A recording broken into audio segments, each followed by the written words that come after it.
Yo, what's up mga ka-modern tips? Welcome sa ating YouTube channel. So ngayon ay may bago tayong video.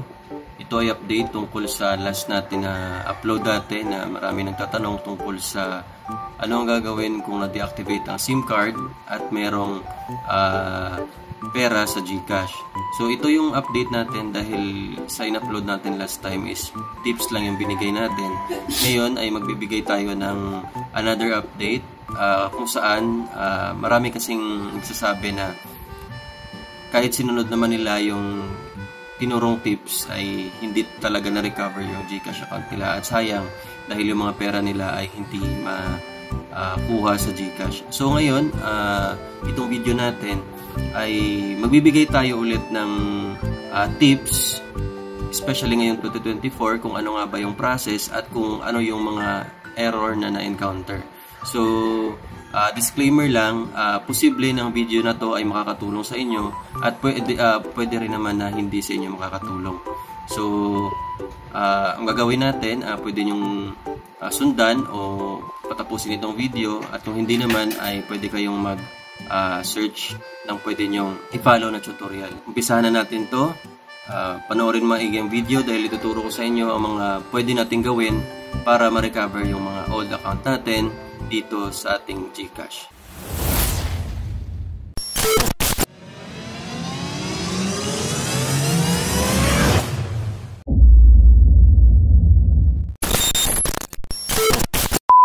So, ito na nga guys. So, ang una nating gagawin bago tayo pumunta sa recovery ng GCash account natin, tips ko lang ulit sa inyo. Halimbawa, na-deactivate yung account nyo, nawala yung cellphone, tapos importante talaga yung SIM card ninyo.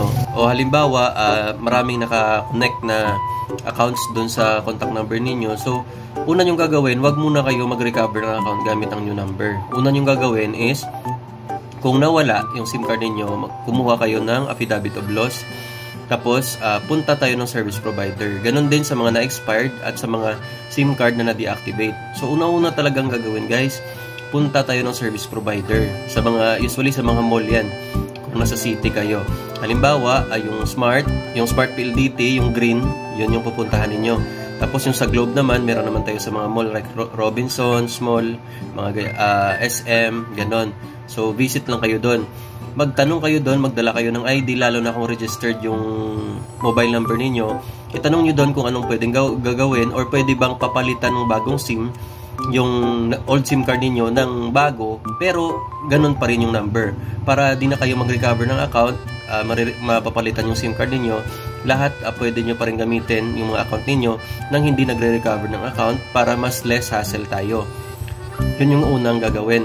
Pero may mga chances kasi or may mga cases na hindi pwedeng ma-recover or mapalitan yung SIM card nila. Marami akong nakita dun sa comment section na sinubukan nila pero hindi naging successful, ayaw do palitan, at meron namang iba na napalitan talaga. Pero kung halimbawa napalitan, good for you, pero kung hindi napalitan, ito na yung gagawin natin. I-follow nyo na to yung tutorial at yung mga tips na sasabihin ko sa inyo. So yun lang, pagpatuloy na natin. So, ito na nga, umpisa na natin.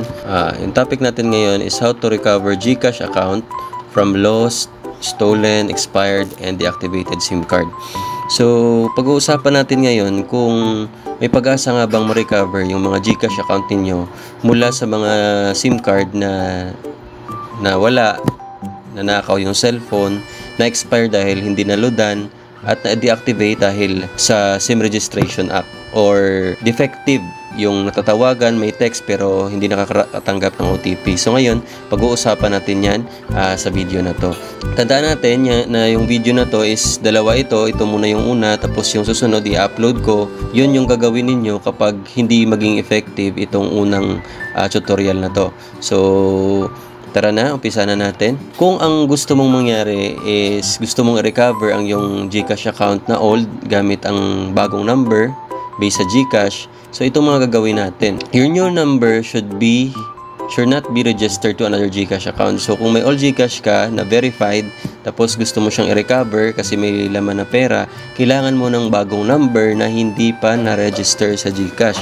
So yan yung una-una mong gagawin. So ito naman ang mga steps kung paano natin i-recover ang ating GCash account gamit ang new number. So tingnan mabuti sa right side ang step-by-step tutorial kung paano tayo makakapunta at kung anong gagawin natin. So ito na nga ang una natin gagawin. Punta tayo ng GCash, siguraduhin naka-log out na o wala ng number. Tapos ang gagawin natin dito, on your GCash app, enter your new mobile number. So lagay natin dito yung mobile number natin, yung bagong bili at yung bagong register na mobile number. Tapos itap natin yung next. Tapos may lalabas dyan na do you want to link this device to your account? So i-tap natin tong send code. Magsisend yan ng OTP sa ating number. Siguraduhin na nakalagay yung SIM card mismo sa ating cellphone para makareceive tayo ng OTP. So ayan, nandyan na yung OTP.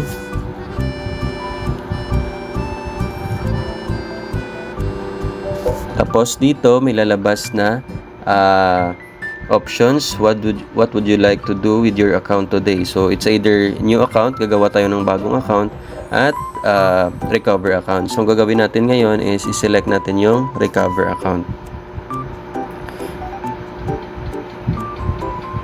Dito sa recover account, meron ditong warning, ensure the account you're recovering is yours. So dapat sa'yo talaga yon, kasi pag isang mali lang sa details ay hindi mo marirecover yung account ninyo. So tip lang, may mga cases na hindi match yung details ninyo, kaya hindi nyo siya ma-recover. So pag ganun, pag merong kahit isang mali dito, hindi nyo na ma-recover yun. So wala kang magagawa kundi mag-create ng bagong account at i-transfer yung fund mula sa all GCash papunta sa inyong account. So yan yung next na video na gagawa natin kung paano. So dito sa basic account, kung basic account or hindi verified yung account niyo, hindi nyo siya marirecover. So ang gagawin na lang is mag-register ng bagong GCash account, tapos i-verify mo at mag-chat with Gigi para sa account recovery. Ayun. Tapos dito kung fully verified naman, i-nominate ang dati yung GCash mobile number, ilagay ang tamang personal information, at siguraduhin ikaw ay selfie ready. So dapat ikaw mismo yung magre-recover, hindi pwedeng may ibang magre-recover nito. So ito na, identify your GCash account, type and read through the steps. So itap natin tong accept. Ayan. So dito, mag-nominate na tayo. I-fill in natin tong mga ano natin. So yung lagay mo yung lumang GCash number. Tapos ulitin yung lumang GCash number.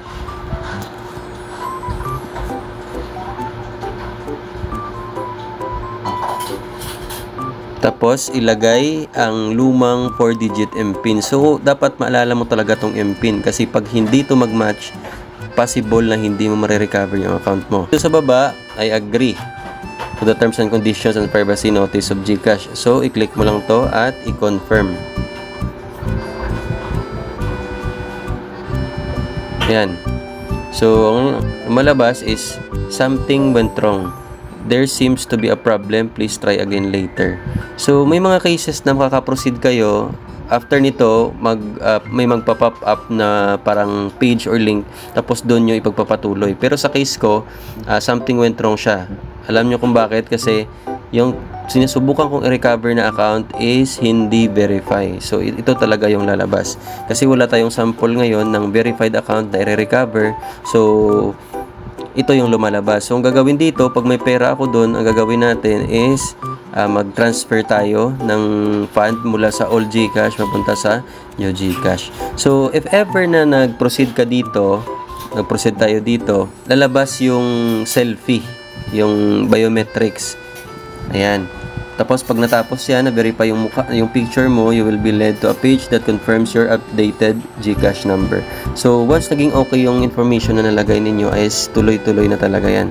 Pero pag hindi, ang next na gagawin is mag-create na lang ng bagong account, tapos i-transfer na lang natin yung fund. At tandaan na once lang talaga to pwedeng gamitin. yung ating recovery. Isang beses lang i-recover kasi pag naulit na, hindi na talaga pwede.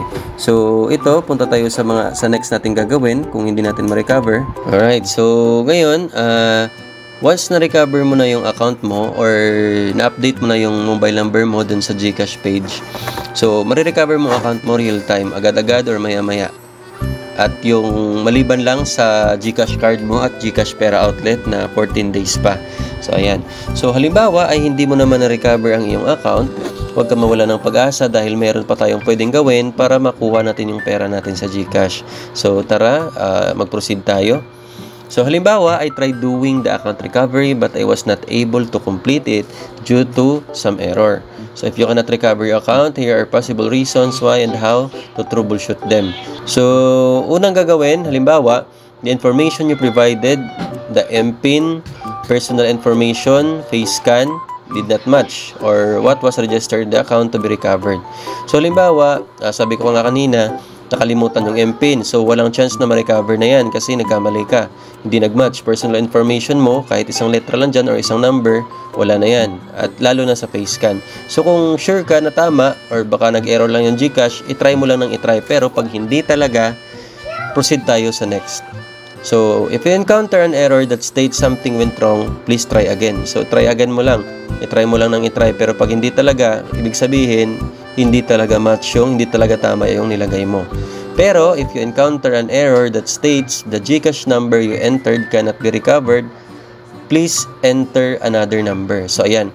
So, kung cannot be recovered, ibig sabihin, it's possible na yung account is na-recover na-try na recover sa ibang GCash number, or yung ginamit mong number is may account na sa GCash. So, dapat palitan mo yun ng number ng hindi pa naka-recover ng GCash or wala pang GCash. At tandaan na once lang dapat ma-recover. Halimbawa, dati na-try mo nang ma-recover tapos nag-aantay ka na lang at nag-error kasi mali, hindi mo na pwedeng i-recover yan.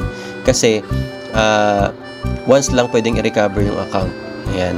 So, that means that you might have already performed account recovery before. You may only recover your account once. So, next, halimbawa, ganun yung nangyari. If you encounter a screen that states the account I'm trying to recover is missing some information, follow the instructions to transfer funds service to your new GCash account. So, halimbawa, may missing information or nagkamali ka or halimbawa, hindi mo na ma-recover, dito na lalabas yung last na step na gagawin natin, which is yung transfer funds or services to your new GCash account. So, ayan. So, gagawa ako ng bagong video tungkol dito. Gagawa tayo ng simple tutorial dito sa pag-recover or pag-transfer ng funds or services to your new GCash account. So, tingnan nyo lang, abangan nyo lang para makita nyo ang tutorial natin. Kasi pag idagdag ko dito, masyadong mahaba na yung video. So, if the account you are trying to recover is not fully verified, please register to GCash using your new number and have it verified. To follow the instruction, ayan, transfer funds din. So, halimbawa, not fully verified katulad nitong sa akin, kaya nag-error. So, ang gagawin is, gumawa ng bagong account gamit ang bagong number. At syempre, ang gagawin na lang is transfer funds or services to your new GCash account. So, yun na lang gagawin. So, I hope this video is nagkaroon ng linaw sa inyo kasi marami nagsasabi na hindi naman effective yung tutorial, hindi naman totoo, hindi naman nag-working kasi depende kasi yan sa case ninyo.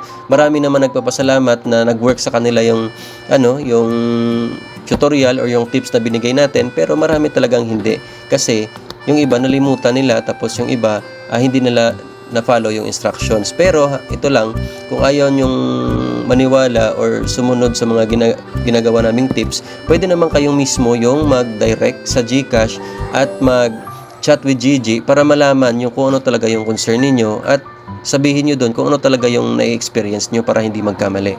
So, ayun lang. So, I hope nakatulong ito sa inyo.